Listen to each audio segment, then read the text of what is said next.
ಸ್ನೇಹಿತರೆ, ಯಾರನ್ನು ಮರೆತರೂ ಈ ಬಿಗ್ ಬಾಸ್ ಅಲ್ಲಿ ರಕ್ಷಿತನ ಖಂಡಿತ ಯಾರು ಮರೆಯಲ್ಲ. ರಿಯಾಲಿಟಿ ಶೋ ಎಂಡ್ ಆದ್ರೂ ಆಕೆಯ ಈ 3 ಬೇಡಿಕೆಗಳು ಬಿಗ್ ಬಾಸ್ ನ ಎದುರು ಏನಿಟ್ಟಿದ್ದಾಳೆ, ನಿಜವಾಗ್ಲು ಅದ್ಭುತ ಕಣ್ರಿ. ನನಗಂತೂ ಸಿಕ್ಕಾಪಟ್ಟೆ ಖುಷಿ ಆಯ್ತು. ಮೊದಲನೇ ಬೇಡಿಕೆ ಏನಪ್ಪಾ ಅಂತ ಹೇಳಿದ್ರೆ, ಕಡಲಿನ ಮಕ್ಕಳು ಬಿಗ್ ಬಾಸ್ ಮನೆಗೆ ಬರಬೇಕು.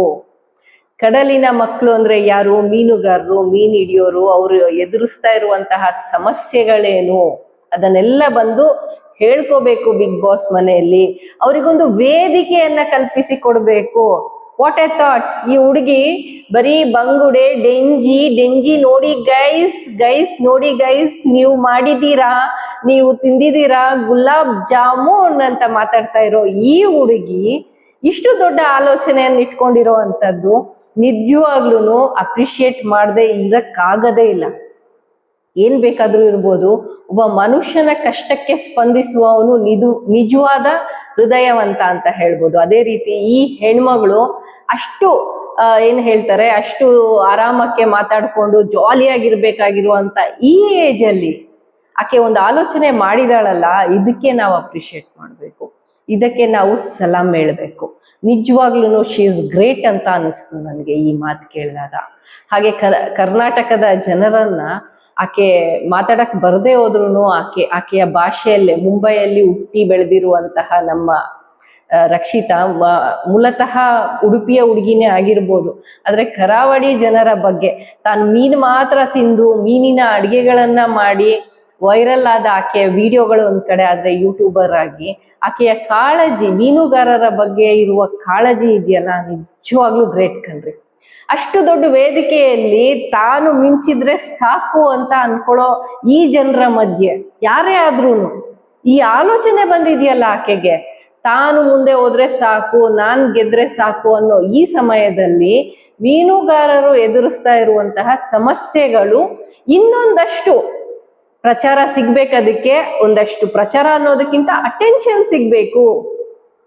ಅದನ್ನ ನೋಟಿಸ್ ಮಾಡಬೇಕು ಸರ್ಕಾರಗಳು, ಅದನ್ನ ನೋಟಿಸ್ ಮಾಡಬೇಕು ಜನರು.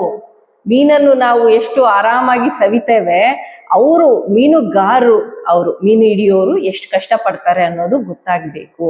ನಿಜ ಹೇಳ್ಬೇಕು ಅಂದ್ರೆ ಮೀನುಗಾರರಿಗೆ 6 ತಿಂಗಳ ಕೆಲಸ ಇದ್ರೆ 6 ತಿಂಗಳು ಕೆಲ್ಸನೇ ಇರಲ್ಲ.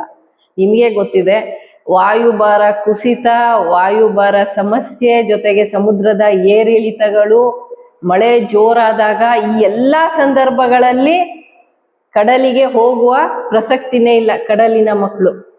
ಸೊ ಈ ಸಂದರ್ಭಗಳಲ್ಲಿ ಅವ್ರಿಗೆ ಬರುವಂತ ಕಷ್ಟಗಳು, ಅವ್ರಲ್ಲೆಲ್ಲೋ ಸಣ್ಣ ಪುಟ್ಟ ಗುಡಿಸ್ಲಲ್ಲಿ ಇರ್ತಾರೆ ಕೆಲವರು, ಅಲ್ಲೇ ಕಡಲಿನ ಬದಿಯಲ್ಲಿ, ಸಮುದ್ರದ ಬದಿಯಲ್ಲಿ ಮನೆಗಳನ್ನು ಮಾಡ್ಕೊಂಡಿರ್ತಾರೆ. ಅವ್ರಿಗೆ ಬರುವಂತ ಸಮಸ್ಯೆಗಳು, ಅವ್ರಿಗೆ ಶಿಕ್ಷಣದ ಸಮಸ್ಯೆಗಳಿರ್ಬೋದು, ಸಾಮಾಜಿಕ ಸಮಸ್ಯೆಗಳಿರ್ಬೋದು, ಆರ್ಥಿಕ ಸಮಸ್ಯೆಗಳಿರ್ಬೋದು, ಈ ಎಲ್ಲವನ್ನು ಅಡ್ರೆಸ್ ಮಾಡಬೇಕು. ಅವರಿಗೂ ಒಂದು ಏನು ಸ್ಥಾನಮಾನ ಸಿಗಬೇಕು ಸಮಾಜದಲ್ಲಿ. ಅವ್ರು ಎದುರಿಸ್ತಾ ಇರುವ ಸಮಸ್ಯೆಗಳು ಮತ್ತಷ್ಟು ಪ್ರಚಲಿತಗೊಂಡು, ಅಂದ್ರೆ ಈ ಶೋನ ಮುಖಾಂತರ ಪ್ರಚಲಿತಗೊಂಡು ಈ ರಾಜಕೀಯ ನಾಯಕರುಗಳಿಗೆ, ಅಧಿಕಾರಿಗಳ ಕಿವಿಗೆ ಮುಟ್ಟಬೇಕು, ಮನಸ್ಸಿಗೆ ತಾಗಬೇಕು ಅಂತ ಹೇಳಿ ರಕ್ಷಿತಾ ಅವರು ಈ ಬೇಡಿಕೆಯನ್ನ ಇಟ್ಟಿದ್ದಾರೆ. ಎಲ್ರೂ ಇಟ್ಟಿರೋ ಬೇಡಿಕೆಗಳು ತಪ್ಪಲ್ಲ, ನಾನು ಬೇರೆಯವ್ರಿಗೆ ಕಂಪೇರು ಮಾಡಲ್ಲ, ಇದು ಕಂಪೇರ್ ಮಾಡೋ ತರನೂ ಇಲ್ಲ. ಯಾಕಂದ್ರೆ ಆ ಲೆವೆಲ್ ಅಲ್ಲಿ ಆ ಹುಡುಗಿ ಆಲೋಚನೆ ಮಾಡಿರೋ ಅಂತದ್ದು ನಿಜವಾಗ್ಲೂ ಗ್ರೇಟ್ ಅನ್ನಿಸ್ಬಿಡ್ತು ನನಗೆ. ಯಾರೇ ಆಗ್ಲಿ, ನಿನಗೇನು ಬೇಕು ಕೇಳು ಅಂತ ಹೇಳಿದ್ರೆ, ನನಗ್ ಬೇಕಾಗಿರೋದು ನನ್ನ ಊರಿನ ಜನರು, ನಾನು ಸವಿಯುವ ಮೀನನ್ನು ಹಿಡಿಯುವಂತಹ ಮೀನುಗಾರರು ಕೂಡ ಚೆನ್ನಾಗಿರ್ಬೇಕು, ಕ್ಷೇಮವಾಗಿರ್ಬೇಕು ಅಂತ ಆಲೋಚನೆ ಮಾಡಿದ್ಲಲ್ಲ, ಅದು ನಿಜವಾಗ್ಲೂ ಹ್ಯಾಟ್ಸ್ ಆಫ್ ಕಣ್ರಿ. ಆಮೇಲೆ ಸೆಕೆಂಡ್ ಕೋರಿಕೆ, ಹುಲಿ ವೇಷ ಹಾಕೊಂಡು ಏನು ಹುಲಿ ಕುಣಿತ. ಈ ಹುಲಿ ಕುಣಿತವನ್ನ ತಾನು ಬಿಗ್ ಬಾಸ್ ಮನೆಯಲ್ಲಿ ನೋಡ್ಬೇಕು, ಅವ್ರ ಜೊತೆ ನಾನು ಕುಣಿಬೇಕು ಅಂತ ಹೇಳಿ ಏನ್ ಹೇಳಿದಾಳೆ, ಅದನ್ನು ಕೂಡ ಅಪ್ರಿಶಿಯೇಟ್ ಮಾಡ್ಬೇಕು. ದಕ್ಷಿಣ ಕನ್ನಡ ಜಿಲ್ಲೆಯ ಒಂದು ಹುಲಿ ಕುಣಿತ ಏನಿದೆ, ಇದು ಎಲ್ರಿಗೂ ಖುಷಿ ಕೊಡತ್ತೆ. ಎಲ್ಲೆಲ್ಲಿಂದನೋ ಈಗ ಮೂಲೆಗಳಿಂದ ಬಂದು ದಕ್ಷಿಣ ಕನ್ನಡ ಜಿಲ್ಲೆಯಲ್ಲಿ ಈ ಒಂದು ನೃತ್ಯವನ್ನ ಮಾಡಿ ಹೋಗುವಂತವ್ರನ್ನ ನಾವು ಗಮನಿಸಿದೀವಿ. ಅದೇ ರೀತಿ ಆ ವೇಷ ಧರಿಸಿ, ಹುಲಿ ವೇಷ ಹಾಕೊಂಡು ಯಾರು ಕುಣಿಯೋರಿದ್ದಾರೆ ಅವರಿಗೂ ಒಂದಷ್ಟು ಸಂಕಷ್ಟಗಳಿರ್ತವೆ, ಅದನ್ನು ಕೂಡ ಅಡ್ರೆಸ್ ಮಾಡ್ಬೋದಲ್ಲ ಅಂತ ಹೇಳಿ ಈ ಹುಡುಗಿಯ ಆಲೋಚನೆಗಳು ನೋಡಿ. ತನ್ನ ಜಿಲ್ಲೆಯ ತಾನು ಹುಟ್ಟದೇ ಇದ್ರೂನು, ತಾನು ಹುಟ್ಟಿರೋದೆಲ್ಲೋ ಮುಂಬೈಯಲ್ಲಿ, ಬೆಳೆದಿರೋದೆಲ್ಲೋ ಮುಂಬೈಯಲ್ಲಿ, ಆದ್ರೂ ಕೂಡ ದಕ್ಷಿಣ ಕನ್ನಡ ಜಿಲ್ಲೆಯ ಕರಾವಳಿ ಮಕ್ಕಳ ಕಷ್ಟಗಳನ್ನ ಇಡೀ ಕರ್ನಾಟಕಕ್ಕೆ ತಿಳಿಸ್ಬೇಕು ಅನ್ನೋಂತ ಒಂದು ಆಲೋಚನೆ ಇಟ್ಕೊಂಡಿದ್ದಾಳಲ್ಲ, ಅದಕ್ಕೆ ಅಪ್ರಿಶಿಯೇಟ್ ಮಾಡ್ಲೇಬೇಕು ಅಲ್ವಾ ಸ್ನೇಹಿತರೆ. ನನಗೆ ಬಹಳ ಖುಷಿ ಅನ್ನಿಸ್ತು. ಜೊತೆಗೆ ಬಿಗ್ ಬಾಸ್ ಮನೆಯ ಟಿವಿಯಲ್ಲಿ ಕನ್ನಡದ ನಾಟಕವನ್ನ ನೋಡ್ಬೇಕು ಅಂತ ಕೇಳಿದಾಳೆ. ಆಕೆ ನೋಡಿ ಇಷ್ಟು ಪ್ರಯತ್ನ ಪಟ್ಟು ಕನ್ನಡನೇ ಮಾತಾಡ್ತಾ ಇದ್ಲು. ಈವನ್ ಆಕೆ ಯೂಟ್ಯೂಬ್ ಮಾಡುವಾಗ್ಲೂ ಶಿ ವಾಸ್ ಟ್ರೈಯಿಂಗ್. ತುಳು ಆಕೆಯ ಮಾತೃಭಾಷೆ ಆಗಿದ್ರು ಸಮೇತ ಕನ್ನಡವನ್ನ ಚೆನ್ನಾಗೇ ಮಾತಾಡ್ತಾ ಇದ್ಲು. ದಿ ಬೆಸ್ಟ್ ಕೊಡುಗೆ ಕೊಟ್ಟಿದ್ದಾಳೆ, ನಗ್ಸಿದಾಳೆ. ಒಬ್ರನ್ನ ಅಳಿಸೋದು ಸುಲಭ, ಕಣ್ಣೀರ್ ಹಾಕಿಸ್ಬಿಡ್ಬೋದು ಈಸಿಯಾಗಿ, ಅರೆ ನಗ್ಸೋದಿದೆಯಲ್ಲ ಅಷ್ಟು ಸುಲಭದ ವಿಚಾರ ಅಲ್ವೇ ಅಲ್ಲ. ಬಟ್ ಆಕೆಯ ಪ್ರಯತ್ನಕ್ಕೆ ನಿಜವಾಗ್ಲೂ ಅಪ್ರಿಶಿಯೇಟ್ ಮಾಡ್ಲೇಬೇಕು ಅನ್ನಿಸ್ತು. ಸೊ ವೋಟ್ ಮಾಡೋದು ನಿಮಗ್ ಬಿಟ್ಟಿರೋದು. ಯಾಕಂದ್ರೆ ನಾನು ಗಿಲ್ಲಿಗೆ ವೋಟ್ ಮಾಡಿ ಅಂತ ಹೇಳಿದ್ರೆ ಯಾಕೆ ಅಶ್ವಿನಿಗೆ ವೋಟ್ ಮಾಡಬಾರ್ದಾ ಅಂತ ಹೇಳಿ ನನ್ನ ವಿರುದ್ಧ ರೊಚ್ಚಿಗೆ ಹೇಳ್ತೀರಾ. That is your choice. ನನಗೂ ಅನ್ಸತ್ತೆ ಗಿಲ್ಲಿ ಗೆಲ್ತಾರೆ ಅಂತ, ಇಲ್ಲ ಅಂತ ಎರಡನೇ ಮಾತೇ ಇಲ್ಲ, ನಾನು ಅದನ್ನೇ ಹೇಳ್ತೀನಿ.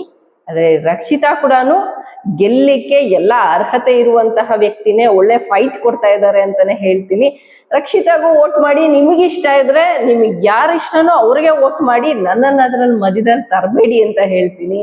ಗಿಲ್ಲಿ, ಅಶ್ವಿನಿ, ರಕ್ಷಿತಾ, ಧ್ರುವಂತ್, ಯಾರೆಲ್ಲ ಇದ್ದಾರೆ, ರಘು, ಕಾವ್ಯ, ಇನ್ಯಾರಿದ್ದಾರೆ, ಎಲ್ರಿಗೂ ನೀವು ನಿಮ್ಮ ಇಷ್ಟದ ಅಭ್ಯರ್ಥಿಗೆ ವೋಟ್ ಮಾಡಿ. ಆದ್ರೆ ರಕ್ಷಿತನ ಈ ಒಂದು ಕಾಳಜಿ ಹಾಗೂ ಆಕೆಗಿರುವಂತಹ ಒಂದು ಗೌರವ, ಆ ಪ್ರೀತಿ, ಜಿಲ್ಲೆ ಮೇಲಿರುವಂತಹ ಒಂದು ಆಕೆಯ ಜನರ ಬಗ್ಗೆ ಇರುವಂತಹ ಆಕೆಯ ಪ್ರೀತಿ ನೋಡಿ ನನ್ನ ಮನ್ಸು ಕರ್ಗೋಯ್ತು. ಸೊ ಅದಕ್ಕೆ ಈ ವಿಡಿಯೋ. ಅದೇನೇ ಇರ್ಲಿ ಫ್ರೆಂಡ್ಸ್, ನಮಗೆ ಯಾವುದೇ ವಿಚಾರ ಆಗಿರ್ಬೋದು, ಜನಪರ ಕಾಳಜಿ ಇರೋರು ಅಂದ್ರೆ ಅವ್ರ ಮೇಲೆ ಒಂಚೂರು ಪ್ರೀತಿ ಜಾಸ್ತಿ ಕಣ್ರಿ. ಒಂದು ಬಂಗುಡೆ ಮೀನು ಎಕ್ಸ್ಟ್ರಾ ತಿಂದಷ್ಟು ಖುಷಿಯಾಗ್ಬಿಡುತ್ತೆ ನನಗೆ. ಜನರ ಮೇಲೆ ಯಾರಾದ್ರೂ ಪ್ರೀತಿ ತೋರಿಸಿದ್ರೆ, ಅದ್ರಲ್ಲೂ ಕಷ್ಟದಲ್ಲಿರೋ ಜನರ ಬಗ್ಗೆ ಒಂದು ಪ್ರೀತಿ ತೋರಿಸಿದ್ರೆ, ಇದಕ್ಕೆ ಕರಗೋ ಅಷ್ಟು ಮನ್ಸು ನನಗೆ ಇನ್ಯಾವುದಕ್ಕೂ ಕರಗಲ್ಲ. ನಿಜವಾಗ್ಲೂ ಶಿ ಇಸ್ ಜನಪರ ಅಂತ ಅನ್ನಿಸ್ತು, ಹ್ಯುಮ್ಯಾನಿಟಿ ಇದೆ ಅನ್ನಿಸ್ತು. ಇಷ್ಟು ದಿನ ಬರೀ ಏನೋ ತಮಾಷೆ ಮಾಡೋ ಹುಡುಗಿ, ಖುಷಿ ಕೊಡ್ತಾಳೆ, ನೋಡಿದ್ರೆ ನಗು ಬರುತ್ತೆ ಆಕೆ ಮಾಡೋ ಆಕ್ಟಿಂಗ್ ಇಂದ ಅಂತ ಅನ್ಕೊಂಡಿದ್ದೆ. ಆದ್ರೆ ನಿಜವಾಗ್ಲೂ ಇವತ್ತು ಅನ್ನಿಸ್ತು ಆಕೆಯಲ್ಲಿರುವಂತಹ ಪ್ರಬುದ್ಧತೆ, ಆ ಮೆಚುರಿಟಿ ಲೆವೆಲ್ ನೆಕ್ಸ್ಟ್ ಲೆವೆಲ್ ಅಲ್ಲಿ ಇದೆ. ನಿಜವಾಗ್ಲೂ ಯಾರೋ ದೊಡ್ಡ ದೊಡ್ಡ ಮಿನಿಸ್ಟರ್ಗಳು, ರಾಜಕೀಯ ಧುರೀಣರು, ನಾನು ಜನಸೇವೆಗಾಗೇ ಬಂದಿದ್ದೀನಿ ರಾಜಕಾರಣ ಮಾಡೋದಕ್ಕೆ, ಅಥವಾ ನಾನು ಒಂದು ಅಧಿಕಾರಿ ಆಗಿರೋದೇ ಜನಸೇವೆಗಾಗಿ ಅಂತ ಅಂದ್ಕೊಂಡಿರುವಂತಹ, ದೊಡ್ಡ ದೊಡ್ಡ ಮನುಷ್ಯರು ಕೂಡ ಇಷ್ಟು ದೊಡ್ಡ ಆಲೋಚನೆಯನ್ನ ಎಷ್ಟೋ ಸರಿ ಮಾಡೇ ಇಲ್ಲ. ಸ್ವಾರ್ಥಕ್ಕಾಗಿ ಬಂದಿರ್ತಾರೆ, ಇನ್ನೇನೋ ಭ್ರಷ್ಟಾಚಾರದಲ್ಲಿ ಮುಳುಗಿ ಅವ್ರವ್ರ ಕೆಲಸಗಳನ್ನ, ಅವ್ರವ್ರ ಅಧಿಕಾರಗಳನ್ನ ಅನುಭವಿಸ್ತಾ ಮರ್ತೋಗ್ತಾ ಇರ್ತಾರೆ. ಆದ್ರೆ ಈ ಹುಡುಗಿಗೆ ಸಿಕ್ಕಿರೋ ಈ ಪುಟ್ಟ ಅವಕಾಶದಲ್ಲೇ ಇಷ್ಟು ದೊಡ್ಡ ಆಲೋಚನೆ ಮಾಡಿದಾಳಲ್ಲ. ಸೊ ನಿಜವಾಗ್ಲೂ ಆಟ್ಸ್ ಆಫ್ ಹೇಳಲೇಬೇಕು ಅನ್ನಿಸ್ತು. ನಿಮ್ಗೇನ್ ಅನ್ಸುತ್ತೆ ನಮ್ ರಕ್ಷಿತಾ ಬಗ್ಗೆ ಅಂತ ಕಮೆಂಟ್ ಮಾಡಿ ತಿಳಿಸಿ. ನಿಮ್ಗೆ ಹೌದು ಅನ್ಸಿದ್ರೆ ಎಸ್ ಅಂತ ಹೇಳಿ, ನೀವು ವೋಟ್ ಹಾಕಿ ಅಂತ ನಾನು ಫೋರ್ಸ್ ಮಾಡಲ್ಲ, ಯಾಕಂದ್ರೆ ಇದು ಕೊನೆಯ ಹಂತ. ನಿಮ್ಗೇನ್ ಅನ್ಸುತ್ತೋ ಅದನ್ನೇ ಮಾಡಿ. ಯಾವಾಗ್ಲೂ ವೋಟ್ ಹಾಕೋದು ನಮ್ಮ ಆಯ್ಕೆ ಆಗಿರ್ಬೇಕು. ಆದ್ರೆ ಒಬ್ಬ ಒಳ್ಳೆ ಕೆಲಸ ಮಾಡಿದಾಗ್ಲೂ ಅಪ್ರಿಶಿಯೇಟ್ ಮಾಡುವಂತಹ ಒಂದು ಚಿಕ್ಕ ಸಣ್ಣ ಹೃದಯ ಇದ್ರೂ ಸಾಕು, ಅದ್ ಮಾಡತ್ತೆ ಅಂತ ಹೇಳ್ತಾ, ಅದ್ರಲ್ಲಿ ಒಂದು ಒಳ್ಳೆ ಮನ್ಸಿರ್ಬೇಕು ಅಂತ ಹೇಳ್ತಾ, thank you for watching this video and don't forget to support my YouTube channel Shailaja Amarnath. Thank you for watching this video. Thank you friends.